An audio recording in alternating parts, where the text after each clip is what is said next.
A paz do Senhor a todos os irmãos, aqui quem saúda é a irmã Pabline. Eu quero deixar um versículo da Bíblia que se diz lá em Lucas 15, versículo 11 em diante. Diz-lhe mais: certo homem tinha 2 filhos, o mais moço deles disse ao pai: Pai, dai-me parte dos bens que me toca. Repartiu-lhe, pois, os seus haveres. Poucos dias depois, o filho mais moço, ajuntando tudo, partiu para um país distante, e ali dispersou seus bens e viveu dissolutamente. E havendo ele dissipado tudo, houve naquela terra uma grande fome e começou a passar necessidade.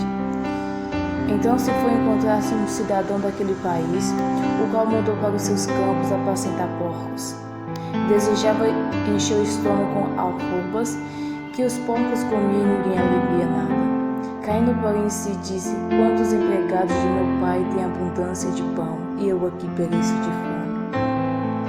Leva-me-ei, irei ter com meu pai, e dir-lhe: Pai, pequei contra o céu diante de ti, já não sou digno de ser chamado teu filho. Trata-me como um dos teus empregados. Levantou, pois, foi para o seu pai, e estando ele ainda longe, seu pai o viu. Encheu-se de compaixão e correndo lançou e beijou o pescoço. E disse ao filho: Pai, pequei contra o céu diante de ti, já não sou digno de ser chamado teu filho. Mas o pai disse aos seus servos: Trazei depressa melhor roupa e vestir, e ponde um anel no dedo e alparcas nos peitos. Trazei o bezerro e cevado e matai, e comamos e regozijamos. Porque este meu filho estava morto e reviveu, tinha se perdido e foi achado, e começaram a regozijar. Aleluia, Jesus. Aqui nesse versículo diz que nesse capítulo a palavra do Filho Pródigo nos ensina que todos aqueles que andam perante o Senhor, muitas pessoas estão dentro da igreja, muitas pessoas olham pela vida que o outro está fazendo. Às vezes suponhamos, talvez esse filho deste homem, ele estava observando o mundo lá fora, aleluia. Talvez ele estava enfraquecido na fé. Por quê? Talvez ele andando para um caminho reto, no caminho da porta estreita, algo encontrou nos seus olhos que parecia bom, mas perante o Senhor não. Talvez se ele pegasse a fortuna dele, pedisse ao Pai, ele ia conseguir ser melhor na vida. Às vezes a gente toma uma decisão muito precipitada antes de conhecer o Senhor. Às vezes nós não pedimos a direção do Pai, porque o Senhor Jesus ele nos ensina: aqueles que confiam em mim são como os montes de céu, que não se abalam, mas permanecem para sempre. Todos nós devemos ter uma confiança diante do Pai, porque o Senhor Jesus, quando aquele filho pródigo, o seu pai ficou muito entristecido. Quando ele saiu, foi gastar tudo que tinha, até perdeu tudo. Até que, ao certo ponto, algo apertou na vida dele, porque quando ele saiu do pai, não conseguia ser sozinho. Ele teve que tinha tantos amigos ao teu redor, e não chegou para te ajudar. Tanto que lá no momento que acabou o seu dinheiro, acabou tudo que ele tinha, os amigos desprezaram. Assim como na vida de uma pessoa quando ela é crente, ela está dentro da igreja, ela está dentro do evangelho do Senhor, da sã doutrina. Ela começa a olhar para o mundo lá fora e começa a falar assim: Pai, por que eu deixei? Aí eu vou voltar para aquele lugar que estava melhor. Os amigos não tinham me abandonado, ninguém tinha me abandonado. Hoje está tão difícil na minha vida. Mas porque Deus, ele prova. No caminho do Senhor, no caminho da salvação, não é nada fácil. Apesar que Jesus também não teve uma vida fácil quando ele veio aqui na terra, não é verdade? Glória a Deus, aleluia. Esse filho, talvez tinha pensado: olha, pai, eu vou deixar, mas um certo tempo eu volto, né? Como se diz, as pessoas que hoje saem da presença de Deus. Um dia, quando a pessoa está no evangelismo, um dia eu vou. Talvez quando a pessoa quebra a cara, ela volta, não é verdade?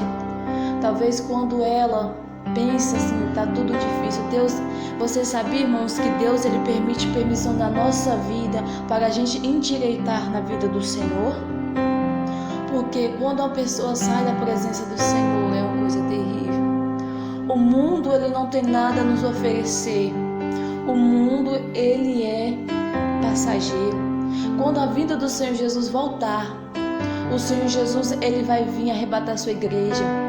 Mas ele não vai querer pegar pessoas que saíram da presença dele. Aleluia. Assim, esse filho pródigo, ele estava cheio de coisas demais. Estava cheio de fartura, estava cheio de amigos por perto, estava sendo muito, mimado. Mas talvez Deus tenha permitido algo na vida dele para ele reconhecer que nem tudo é bonança.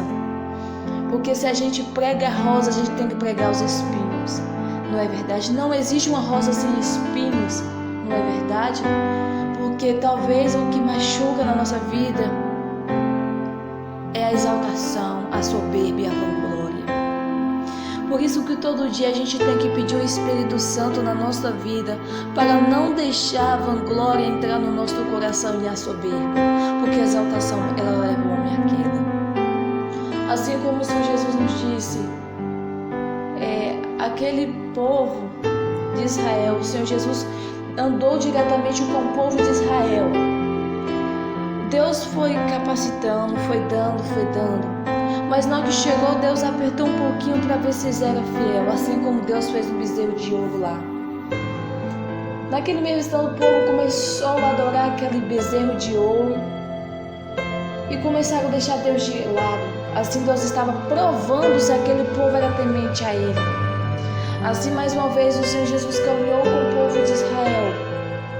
Quando também chegou no Jordão, na terra prometida, como o Senhor Jesus mandou espiar, aquele povo começaram a olhar pelos gigantes, não é verdade? Começaram a olhar pelos gigantes e começaram a reclamar. Por isso, o Senhor Jesus não permitiu aquelas pessoas que desobedeceram a Ele entrar na terra prometida. Assim como está hoje, Deus não permite a pessoa receber de Deus algo do Senhor porque tem algo desconcertado na nossa vida. Por isso que Deus permite algo, que o Senhor Jesus, Ele permite algo para a gente se consertar. Talvez se Deus apertar, nós se conserta. Não é verdade? O pai, naquele momento, lá na palavra do filho pródigo, ele não queria deixar o filho sair, tanto que ele ficou entristecido. Mas quando apertou algo, teve que comer as coisas dos porcos, ele reconheceu que sem a casa do Pai não é nada, assim como nós hoje, nós não conseguimos ficar sem o Pai. Hoje nós não conseguimos ficar sem o Espírito Santo. Hoje o Senhor Jesus é o nosso consolador na angústia, na tristeza, na tribulação, né? Na hora de necessidade. O Senhor Jesus, Ele não deixa em vão o Filho, talvez a pessoa reconhecer. Aleluia, Jesus. Então o Senhor falou bem assim, o Filho disse, Pai, pequei contra o céu e diante de ti, já não sou digno de ser chamado teu filho. Neste momento o filho reconheceu que ele pecou contra o pai. Ele reconheceu que naquele momento aquela atitude que ele fez não era ser chamado de filho, não é verdade? Mas mesmo assim o pai, ele amou ele. Como assim o mundo diz, que Deus amou o mundo de tal maneira que deu seu Filho unigênito para morrer na cruz por nós. Mas o pai disse, trazei depressa a melhor roupa, trazei depressa e vestir-lhe, ponde um anel no dedo e alparcas nos pés. Trazei também um bezerro cevado e matai, e comamos e regozijamos, porque este meu filho estava morto e reviveu, tinha se perdido e foi achado, e começaram a regozijar. Irmãos, Deus, Ele não se esquece do seu filho. Mesmo que aquela pessoa saiu tantos anos da igreja, tantos anos da presença do Senhor, Ele não esquece. O tanto quando esse filho resolveu voltar para casa, o Senhor não se entristeceu e na verdade se alegrou. Ele se alegrou quando o filho se arrependeu. Porque se o filho tivesse voltado com vanglória, com ignorância, talvez o pai não tinha recebido. Mas o pai recebeu com amor e com carinho até que deu uma festa para ele. Assim todos nós hoje, você que está afastado do caminho do Pai, Você que talvez não quer buscar mais o Senhor Jesus, se entristeceu algo por enfraquecimento na fé, volta para o Pai. Hoje Ele está de braços abertos a te receber. Assim faça como o filho pródigo. O Senhor Jesus, Ele não deixa um filho na mão, tanto que você queira voltar. Então você persevere na palavra do Senhor, porque grande é o que o Senhor Jesus há de dar para mim e para você. E fique na paz do Senhor Jesus. Amém.